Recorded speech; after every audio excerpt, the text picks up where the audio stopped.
Bendiciones, hermanos. Bueno, pues es un gusto nuevamente saludarles. Y bueno, pues estamos ya en el último tema del libro de Romanos, en este pues análisis panorámico, en el cual, bueno, pues se ha tratado de sintetizar este libro a los romanos. Y bueno, pues espero que haya sido de gran bendición. Para mí lo fue. Y bueno, pues Dios es bueno, ¿verdad? Como hemos aprendido a través de estas enseñanzas. Y bueno, pues ahora para concluir, precisamente estamos ya en el último tema y vamos a tomar los tres últimos capítulos. Y bueno, pues habíamos dicho que el tema de esta conclusión es la justicia de Dios en la vida práctica. Entonces, bueno, pues vimos todo esto, ¿verdad? Que para que el hombre viva agradando a Dios después de haberse arrepentido y por supuesto confesando sus pecados, bueno, pues tenemos que ahora serle gratos, dice que como un sacrificio vivo, ¿verdad? Aceptable a Dios. Y todo eso se logra con una renovación de la mente. No quiere decir que sea una mente nueva, sino más bien la renovación de una mente, ¿verdad? Dejar pues todo el pasado, dejar el pecado, dejar esos pensamientos pecaminosos que antes teníamos. Y con esa renovación de la mente, pues es como podemos comprobar cuál es la voluntad de Dios perfecta, agradable y perfecta, ¿verdad? Para cada uno de nosotros. Y al mismo tiempo, y en ese mismo sentido, bueno, pues tenemos eh, pues un discernimiento, ¿verdad? Tenemos un discernimiento que Dios nos da con una mente renovada, en el cual pues tenemos y nos da la capacidad de poder tener buenas decisiones y todas apegadas conforme pues a la voluntad del Señor. Entonces, pues vamos a continuar. Vimos de igual manera en el tema pasado, pues también, ¿verdad?, el respeto a nuestras autoridades, el sujetarnos a ellas, que es algo fundamental. Y bueno, pues tomamos, ¿verdad?, también pues el hecho en estos tiempos que estamos viviendo, ¿verdad?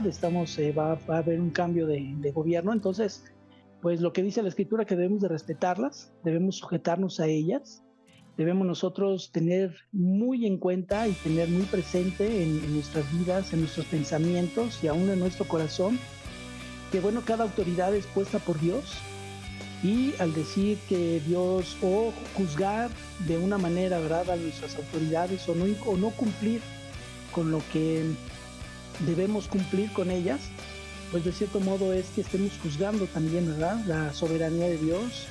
Y pues eso es algo pues muy peligroso.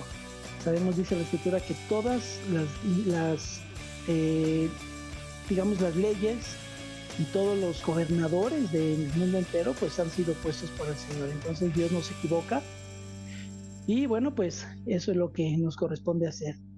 Pero bueno, ahora vamos a darle la continuidad ya en los últimos capítulos. Vamos a ver 14, 15 y 16. Vamos a ver solamente algunos versículos.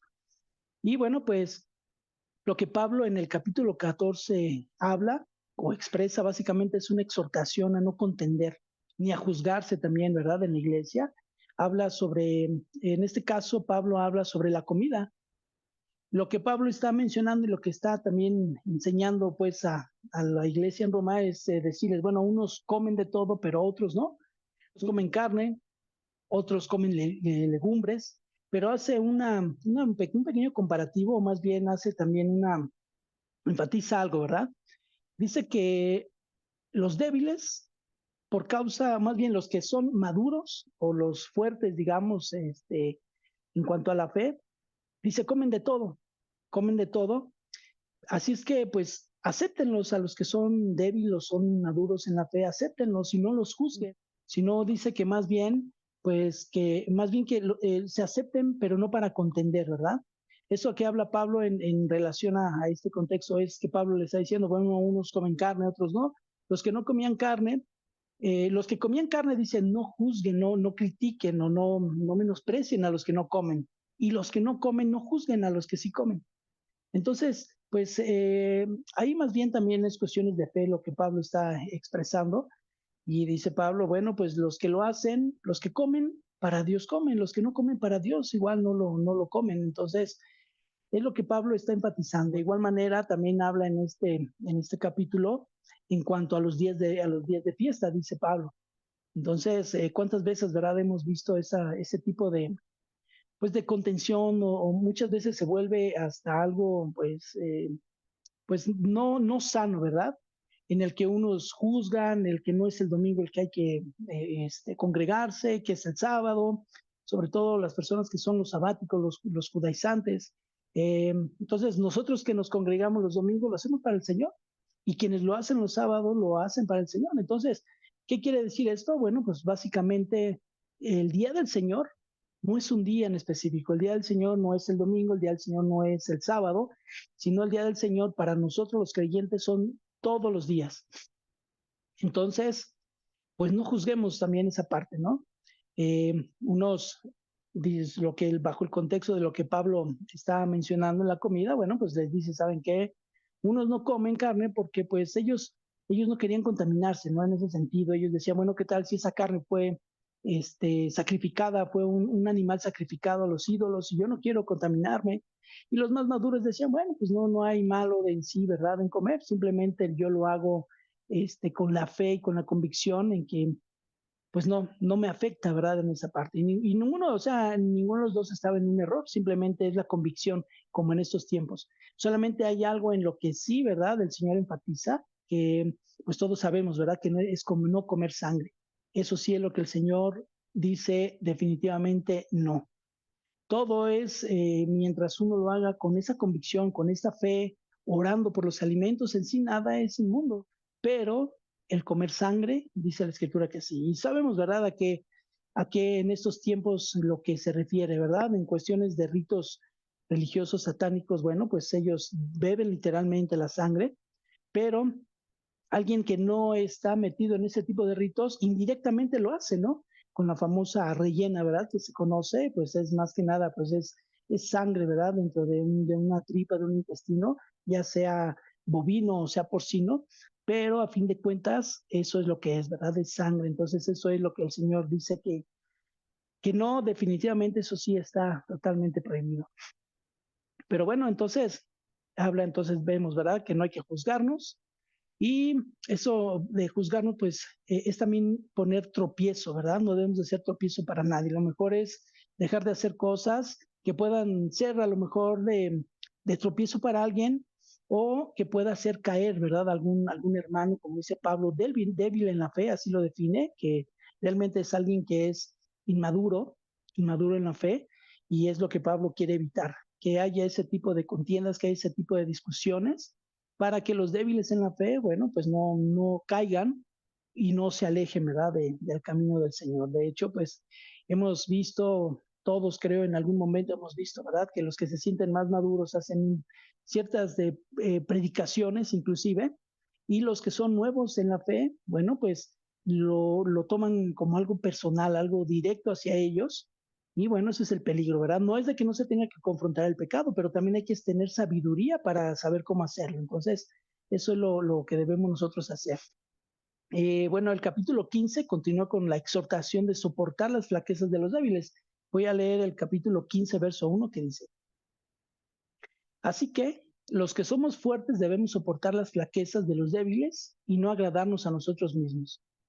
Lo que Pablo está pidiendo es que los que son maduros en la fe ayuden a quienes aún no lo son. A lo que refiere y apunta digamos, el texto, es como, por ejemplo, ¿qué hacemos cuando un niño carga un objeto que, pues digo, vemos un niño cargar un objeto que es más grande que él o que es pesado, ¿verdad?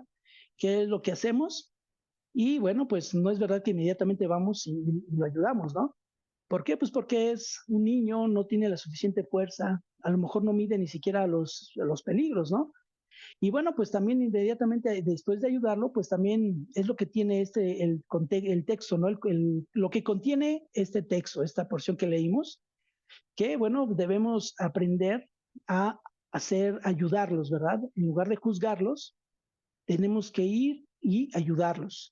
Sabemos que también se hacen cosas que muchas veces cuando uno está creciendo en la fe, uno es nuevo, digamos, en la fe, en el camino del Señor, pues hacemos cosas que creemos que son buenas, no nos acusa, ¿verdad?, de lo que hacemos, pero bueno, pues también necesitamos que alguien con madurez nos ayude a entender ciertas cosas, ¿verdad? Porque algunas cosas se hacen por ingenuidad, eso es muy cierto, pero también el deber de un ministro o de una persona que es madura en la fe, que es ir y ayudar, ir y explicar, ir y discipular, eso es lo que Pablo está así enfatizando, ¿no? Entonces, digamos que el niño representa al débil en la fe, pero el adulto representa pues a alguien maduro en lo espiritual. Entonces, eh, eso es lo que Pablo está dando esa mención en esa parte del texto, ¿verdad? La madurez y la ayuda de alguien que es inmaduro. Entonces, el verso 2 del capítulo 15 dice, cada uno de nosotros agrade a su prójimo en lo que es bueno para edificación. Este verso 2 dice que debemos agradar, pero bueno, esto no hace una referencia a agradarlo o complacerlo, ¿verdad? En sus caprichos o en cosas que estén, ¿no? Y como los niños, ¿no? Vamos a traer el ejemplo, ¿no? Ellos hacen un capricho, hacen un berrinche porque quieren algo, pero alguien que es maduro, por ejemplo, los padres, pues saben que ciertas cosas no le van a favorecer, le van a hacer algún daño, y bueno, pues simplemente no lo complace, ¿no? Entonces, lo que Pablo habla en este texto es que debemos agradar, dice, cada uno de nosotros agrada a su prójimo en lo que es bueno para edificación. Bueno, como les decía, no es agradarlo en sus caprichos, sino en una ayuda al crecimiento espiritual. De esa manera se ayuda a tener más confianza en Dios y eso es la edificación. Además, cuando ayudamos a otros, ¿verdad? Que se edifiquen, también nos estamos edificando a nosotros mismos. Nosotros también maduramos, ¿verdad? En el camino del Señor. Y eso es lo que Dios quiere, lo que el Señor pide en este texto. Dice, bueno, pues no se agrade, cada uno de nosotros agrade a su prójimo, lo que es bueno para edificación. Ayudarlo en su crecimiento espiritual, ayudarlo en las doctrinas, ayudarlo a entender, ¿verdad?, lo que la palabra de Dios pide que nosotros hagamos y al mismo tiempo nos edificamos, crecemos espiritualmente y nos vamos edificando también nosotros. El verso 3 dice, porque ni aun Cristo se agradó a sí mismo. Antes bien, como está escrito, los vituperios de los que te vituperaban cayeron sobre mí. Entonces, es hermoso pues lo que hizo Cristo por nosotros, ¿no? Él no se agradó a sí mismo. Así lo dice también, les voy a leer en 2 Corintios 8:9, que dice, porque ya conocéis la gracia de nuestro Señor Jesucristo, que por amor a vosotros se hizo pobre, siendo rico, para que vosotros por su pobreza fueseis enriquecidos. Entonces, este texto pues apunta, ¿verdad?, a algo que ni él mismo se agradó a sí mismo, sino que dice que por amor a nosotros se hizo pobre siendo rico, para que nosotros por su pobreza fuésemos enriquecidos. Este texto pues tiene, digamos que es un doble filo, ¿verdad? Por, eh, este texto es como que un pretexto o una mala interpretación, inclusive es un pretexto también para meter las doctrinas, ¿no? Esas famosas doctrinas heréticas de la prosperidad. Entonces, quieren apoyarse en este verso diciendo que Dios quiere bendecir a sus hijos con riquezas materiales, por eso Él se hizo pobre para enriquecernos a nosotros. Y bueno, pues nada más alejado de una interpretación, ¿verdad?, correcta y conforme al contexto. Si bien es cierto que el contexto habla de una ayuda material que hicieron las iglesias de Macedonia, y bueno, en sí, en este pasaje que les leí de Segunda de Corintios, pues ellos estaban pasando también por tribulación y había escasez, es decir, que pues eran personas pobres de no muchos recursos económicos, pero eso no les impidió mandar una ofrenda para los santos. Entonces, qué interesante, ¿no?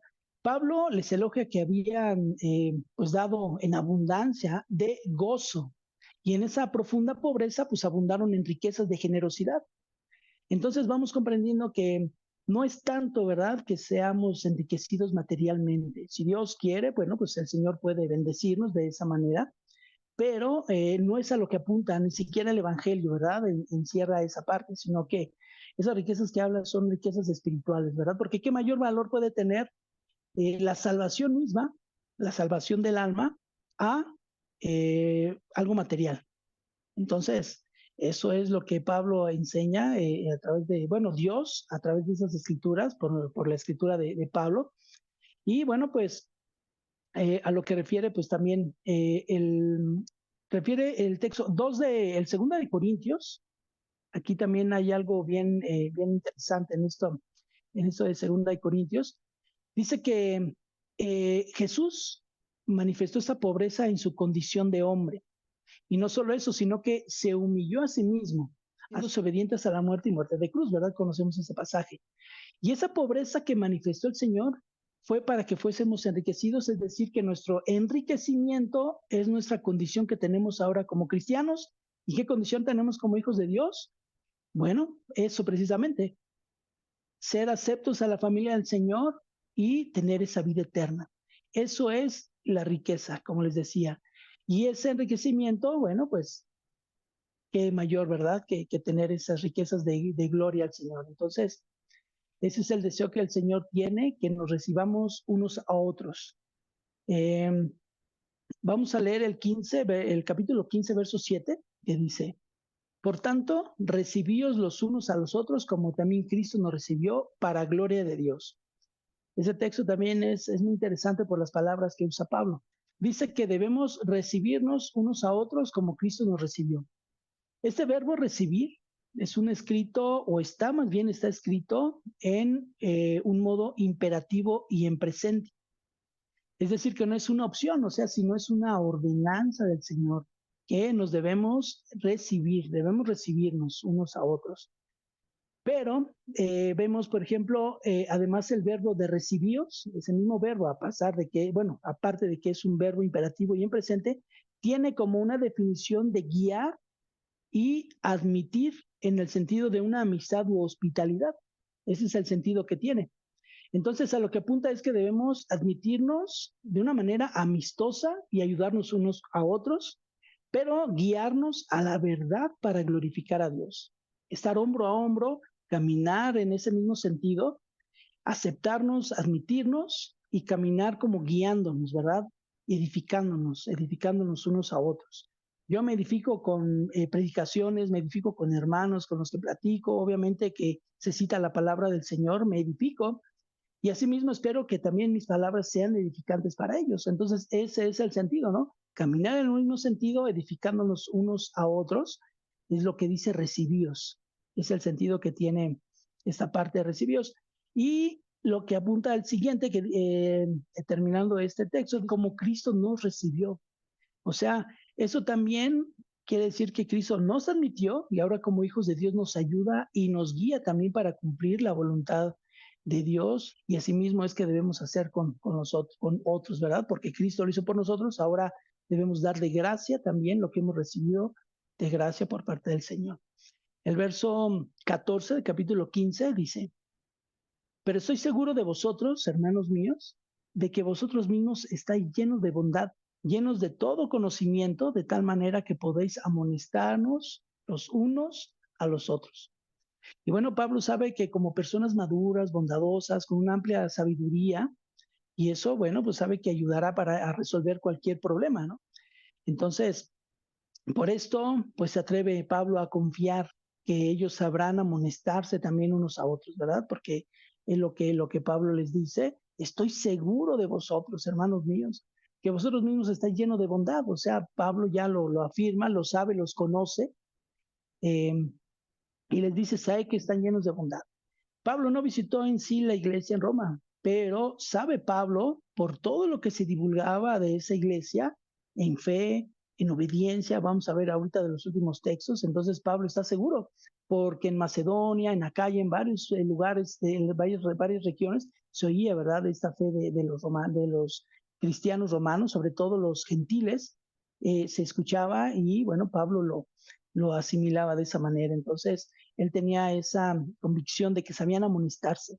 Y eso de amonestarse se define como advertir o regañar, digámoslo así, pero de manera gentil, ¿no? Es decir, como llamar la atención a alguien, pero de una manera que no tire, ¿no? Que no desanime también a los hermanos. Y Pablo tiene esa confianza de lo que lo van a hacer de esa manera. Entonces, bueno, pues es lo que tenemos que aprender, ¿verdad? Muchas veces también a exhortarnos, a llamar la atención de una manera pacífica, de una manera, pues que no ofendamos ni que tampoco ensuciemos, ¿verdad? La conciencia de otras personas. Creo que en algún momento, pues sí, hemos fallado en muchas cuestiones de este tipo. Yo podría darles de igual manera, pues muchos testimonios a lo mismo, ¿verdad? Yo también sé que con mis palabras quizá también haya yo lastimado a alguien. Y bueno, pero eso es parte también de un aprendizaje para ir madurando, ¿verdad? También en lo espiritual. Y bueno, pues en los versos 22 al 33, Pablo menciona además que debemos ayudarnos en cuestiones materiales, es decir, que cuando veamos a alguien en una necesidad, nuestro deber es apoyar también en esas necesidades, pues a lo mejor las básicas, que podemos decir el alimento, el vestido, el calzado, pero bueno, también no debemos de confundir algo. Aquí hay algo también que es llamar la atención, porque también el hecho de que alguien tenga una necesidad por falta de trabajo, a lo mejor por una enfermedad, a lo mejor pues realmente le está buscando y no encuentra, ¿verdad? Trabajo, o a lo mejor está incapacitado para una labor, bueno, pues es un buen momento para ayudar, ¿no? Pero por el otro lado, Pablo también exhorta en el libro a los tesalonicenses, también hace una gran advertencia. Y muchas veces, hermanos, pues hay, lamentablemente en la misma iglesia, pues hay personas que se dedican a pedir, a pedir, a pedir, a pedir, a pedir. Y bueno, pues cumplen al pie de la letra una frase muy mexicana, ¿verdad? Un dicho muy mexicano que dice, salen a buscar trabajo pidiéndole a Dios no encontrar, ¿verdad?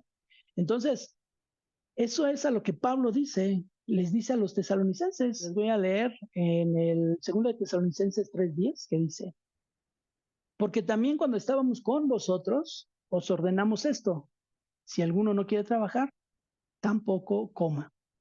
Entonces, Pablo es muy tajante en ese aspecto y dice, ¿sabes qué? No quieres trabajar, pero no quieres trabajar por tu flojera, entonces tampoco tienes derecho a comer. Entonces, esa es la diferencia de ayudar a alguien que tiene necesidad a darle a alguien que no quiere trabajar. Y Pablo pues lo expresa muy bien, ¿verdad? O sea, las necesidades en cuestiones básicas a los hermanos que no o que han perdido el trabajo, qué sé yo, ¿verdad? A los que no quieren. Entonces Pablo pues menciona pues eso mismo, ¿verdad? Y bueno, menciona que si a los gentiles se les ha hecho partícipes de los bienes espirituales, dice, también deben ellos ministrar de los bienes materiales. Hablando de los bienes materiales, me gustaría hacer, digamos que un paréntesis con respecto a esto, ¿verdad? Porque bajo el contexto digamos, en cuestiones de una manutención, pues, o un salario de igual manera, dice la escritura que, pues, un trabajador es digno de un salario, ¿no? Pero hablando en cuestiones de los ministros, de los pastores, de ministros del Señor, también hay algo importante, ¿verdad? Ellos, pues, es lícito que reciban un pago por un trabajo en el Evangelio, eh, pero también, o sea, digo, no estoy apoyando el hecho de cobrar por predicar, ¿verdad? Porque eso es lo que comúnmente se da ahora últimamente, ¿no? Pues yo quiero ir y voy a predicar a tu iglesia, pero te voy a cobrar tantos miles de dólares, porque hasta eso es en dólares, pero también te voy a pedir que me hospedes en un hotel así de este modo y que me pagues mis pasajes, mis viáticos. Entonces, digo, eso ya es lucrar, eso ya es hacer negocio del evangelio, esos son lobos rapaces que solamente se interesan, ¿verdad? Por un bien material, que la gente los esté manteniendo, porque realmente eso es. Entonces, pero en el contexto general, en cuestiones, hablando cuestiones de los ministros, bueno, pues ellos tienen derecho, los ministros, hablando de los pastores más en específico, pues ellos tienen derecho a vivir de digámoslo, un salario, ¿no? Digámoslo así. Pero digo, que se hayan juntado de ofrendas y qué sé yo, lo que en iglesias entre los diezmos, pero bueno, porque sabemos que ellos pues el deber es ministrar, ¿verdad?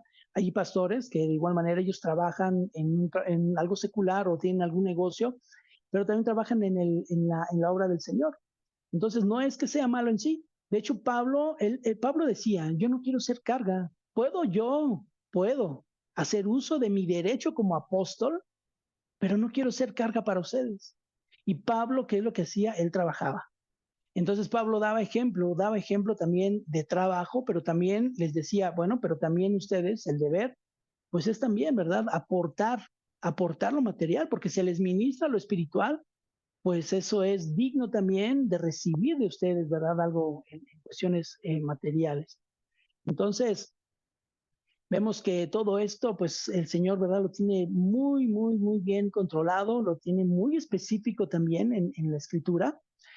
Y bueno, pues es muy, muy interesante, ¿verdad? Ahora, entonces ya para terminar con este libro de Romanos, vemos que el capítulo 16, Pablo hace algunos saludos, da pues nombres de hombres y mujeres fieles al Evangelio, dando recomendaciones para ser recibidos en las iglesias y bueno, pues también recomendando decir, en ellos pueden confiar, pueden apoyarse en ellos, son personas fieles que han demostrado fidelidad, ¿verdad? Entonces da una lista de nombres, en específico da nombres, diciéndoles, recíbanlos, unos son en la fe, otros me han ayudado, otros han colaborado también en lo material, han ministrado la palabra. O sea, es un ejemplo, ¿verdad? Yo me pregunto, pues, ¿cómo no quisiéramos que nuestros nombres la gente los guardara, ¿verdad? En su corazón, pero en el sentido de que hemos sido partícipes de su edificación o de la edificación de la gente, ¿verdad? Entonces, pues qué hermoso, ¿verdad? Que tengamos una carta de recomendación, digamos, de parte del Señor, porque realmente, cuando nosotros queremos ocupar un lugar en una iglesia o anhelamos en cualquier ministerio de la iglesia, pues muchos se dedican a querer sobresalir para ser tomados en cuenta. Entonces ese ya no es un sentido correcto, ya no es sano. Eso ya es buscarlo por unos méritos propios, usando aún así, usando los dones que Dios mismo nos da, pero para un beneficio propio, ¿no? El ser visto, el que me tomen en cuenta, el estar más cercano a un pastor, el estar más cercano a un ministro. Entonces, esa es una idea muy equivocada. Yo he tenido siempre la idea, la convicción, entre mi esposa y yo lo hemos platicado. Bueno, nosotros no vamos a buscar nada, simplemente vamos a buscar agradar a Dios. Y Dios es el que va acomodando las cosas, va poniendo también la gracia del hombre a los ojos de los líderes, digamos, de una iglesia, para que ellos, de cierto modo, pues vayan comprendiendo, ¿verdad? Quién es el que Dios quiere que se levante para cierto lugar, como para un liderazgo, para un ministerio, pero ya no es del hombre, sino proviene de Dios. Y eso es lo que debemos hacer. Eso debemos tenerlo siempre en mente, siempre en el corazón, no buscar las cosas por nuestros propios méritos ni por nuestro propio gusto, sino demostrar fidelidad al Señor, demostrar fidelidad en nuestras iglesias para poder ser dignos también de la confianza, ¿verdad? No solamente de un pastor, de un ministro, de un líder, sino de la iglesia en general. Y eso, bueno, pues es hermoso. Y bueno, pues vamos terminando estos versículos, les voy a leer de los versos 17 y 18, capítulo 16, es una advertencia que da Pablo y dice, mas os ruego, hermanos, que os fijéis en los que causan divisiones y tropiezos en contra de la doctrina que vosotros habéis aprendido y que os apartéis de ellos, porque tales personas no sirven a nuestro Señor Jesucristo, sino a sus propios vientres y con suaves palabras y lisonjas engañan los corazones de los ingenuos. Entonces Pablo recomienda, dice, tengan mucho cuidado con quienes están queriendo provocar divisiones o tropiezos.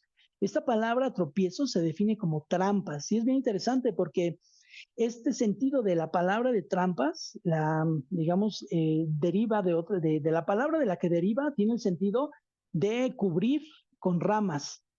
Es decir, se ha visto mucho, ¿verdad? En las selvas, en documentales y todo eso, que para poder cazar algún animal, qué sé yo, cavan un hoyo y lo tapan con hierbas, con varas. Entonces, cuando pasa la víctima, pues cae en la trampa y bueno, pues ya le echan mano, ¿verdad?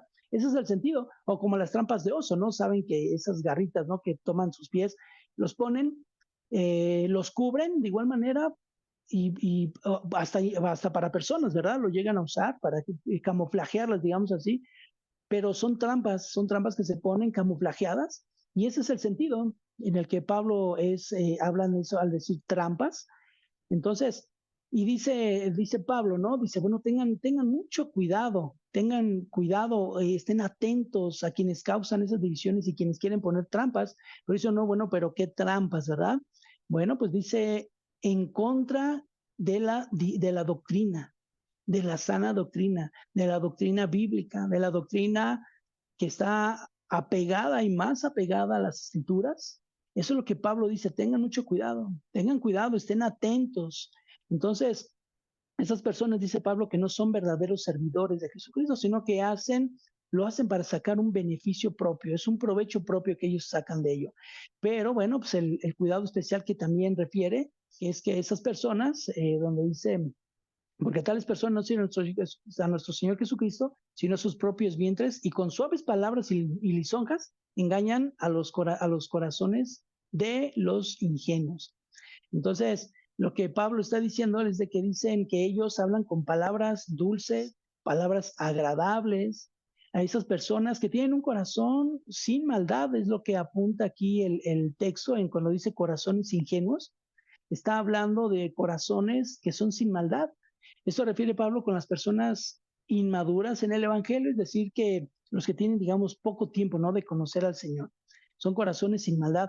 De hecho, yo les he de confesar que cuando yo conocí del Señor y llegué yo a la iglesia, a la primera iglesia donde yo me congregué, créanme que yo iba con una mentalidad y yo decía, no, pues aquí es la amabilidad, es el amor, y para mí era maravilloso, pero lamentablemente cuando fui viendo los problemas que surgían entre hermanos, entre ministros, entonces yo pues dije, híjole, pues para mí fue una decepción, pero ahí fue donde yo me agarré del Señor. Entonces yo aprendía y trataba de interpretar, porque jamás yo tuve una persona que me guiara, y me discipulara, pero yo me agarraba del Señor, me agarraba de su mano del Señor y estudiaba, compraba libros, porque nunca quise dejarme contaminar, ¿verdad? Con todo lo que se ve en la iglesia. Entonces, es importante amar, no menospreciar o juzgar, sino ser tolerantes, amorosos, pacientes, para recibir a los débiles en la fe, como les llama Pablo. Y bueno, enseñarles para que no caigan en el error de vientos de doctrina, ¿verdad? De cosas heréticas. Entonces, nuestro deber es cuidar esos corazones, cuidar esas personas, discipularlas y enseñarlas lo más apegado a las escrituras. Y bueno, porque el verso 19 dice, porque vuestra obediencia ha venido a ser notoria a todos. Así que me gozo de vosotros, pero quiero que seáis sabios para el bien e ingenuos para el mal. Entonces vemos cómo Pablo en estos versículos hizo ese comparativo o también los elogió. En Romanos 1:8, Pablo dice, primeramente doy gracias a mi Dios mediante Jesucristo con respecto a todos vosotros, de que vuestra fe se divulga por todo el mundo. Entonces Pablo elogia en el primer versículo la fe que se divulgaba de ellos por todo el mundo. Y Pablo termina igual elogiándolos, pero diciéndoles esa obediencia que ha sido notoria por todo el mundo. Es a lo como va terminando Pablo esta carta también, ¿verdad? A los romanos. Eh, Esto viene en el capítulo 16, verso 19. Entonces, añade algo ya final y dice un consejo más, dice que sean sabios para el bien, es decir, que actúen con un carácter cauto, sensato, sagaz, bueno, ingenuos, que sean ingenuos para el mal, pero dice que seamos, más bien apunta a la inocencia, ¿verdad? Y eso se define como sin mezclarse. Cuando Pablo dice, bueno, pues ingenuos para el mal, lo que apunta o lo que se define esa palabra es sin mezclarse. ¿Y sin mezclarse a qué? Bueno, pues al pecado. Eso es como Pablo va terminando esa carta y esos elogios que le hacen. Y bueno, eso no solo hace la iglesia, no solo es a la iglesia de Roma, sino a nosotros también. No nos mezclemos con el pecado, no nos mezclemos con lo inmundo, no nos mezclemos con todo lo que pueda afectar en nuestra fe. Y bueno, por último, les voy a leer los 3 últimos capítulos del verso 16, el cual es una doxología, así viene en el título, en la Reina Valera, doxología final. Y bueno, pues son palabras de alabanza dirigidas a Dios. Esos versículos se los voy a leer, pero en la Nueva Traducción Viviente. Que toda la gloria sea para Dios, quien puede fortalecernos tal como expresa la buena noticia. En ese mensaje acerca de Jesucristo se ha revelado su plan para ustedes, los gentiles, un plan que tuvo guardado en secreto desde el principio del tiempo. Pero ahora, tal como lo predijeron los profetas y el Dios eterno lo ha ordenado, ese mensaje se ha dado a conocer a todos los gentiles en todas partes para que ellos también puedan creer y obedecerlo a Él. Toda la gloria sea para el único sabio Dios eternamente por medio de Jesucristo. Amén. Entonces le damos la gloria al Señor, ¿verdad? Porque pues es un plan perfecto y entre ese plan perfecto, todo lo que vimos y el contexto del libro de Romanos, bueno, pues nosotros somos salvos por el rechazamiento que tuvo el pueblo de Israel a la obediencia al Señor. Y gracias a eso, hermanos, nosotros somos injertados junto con los judíos o el pueblo elegido por el Señor, pero también tengamos en cuenta que poderoso es el Señor para injertar, pero también para quitar de esa savia, esa rica savia que es el Señor. Y pues le damos gracias a Dios, hermanos, que nos haya permitido terminar. Fue un poco extenso este libro, pero bueno, se trató de ver dentro de los 16 capítulos, pues puntos, digamos, importantes. Todos son importantes, bueno, pero espero que esto que se sustrajo de este libro a los romanos, bueno, haya sido de gran bendición. Le damos toda la gloria al Señor, como dice este texto, toda la gloria sea para el único sabio Dios eternamente, por medio de Jesucristo. Amén. Que Dios les guarde, hermanos, y bueno, pues sigamos escudriñando, sigamos estudiando las Escrituras para evitar ser arrastrados, ¿verdad?, por falsas doctrinas, por falsos maestros, por falsos profetas. Que Dios les guarde, hermanos, que Dios les bendiga y nos vemos en la próxima. Bendiciones.